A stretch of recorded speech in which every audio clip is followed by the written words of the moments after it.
Een grote bron van een man op een manege in Ije. Het vuur griep rap om hem heen. De 22-jarige Marije Talma hield zuur krekt een daarbestegening ieper op het plak. Voor mensen met een beheining. Zij was machteloos staan hoe haar levenswerk in vlammen opging. Ja, de grootste klap moet van mij nog komen. Maar ja, dus juist het en dus eerst ja en toen denk je, het is gebeurd, ik ken niks van. Ja, toen eerst op een hutting zitten en toen denk je van, ja, laat maar banen. En het baan, zo hut. En ja, toen denk je echt van, ik get het. Er rekken geen mensen verwoenen bij de bron. Ook de hindes die moazel in de grijde zet wien, kwamen de goed van aan. Marije was zelfs een van de eersten die dat vuur opmerk.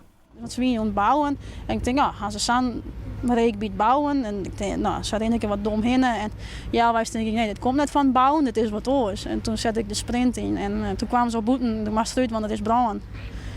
Ja, en toen is het heel hutgang. De bronnenwacht skaalde al gauw op naar grote bronnen. 4 verschillende korpsen kwamen erop aan, met heegwerker en groot transport.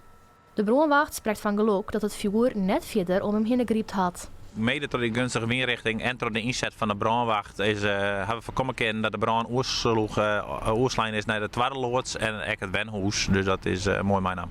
Wat de oorzaak is van de bron is nog net duidelijk. De skeer is in elk geval grut. Net alleen nog de materiële skeer, maar ook de emotionele. Marije zegt man van het werk om haar drieën letterlijk en figuurlijk in reek opgaan. Ja, we gaan echt ons bijzien om je heen te komen. En ja, ik ben echt vlieg. Ik zei altijd, ja, ik wil er echt heel graag in en ik hoop ook echt dat het lukt. En ja, dan ben je en dan, ja, kerst echt opnieuw beginnen. Ja.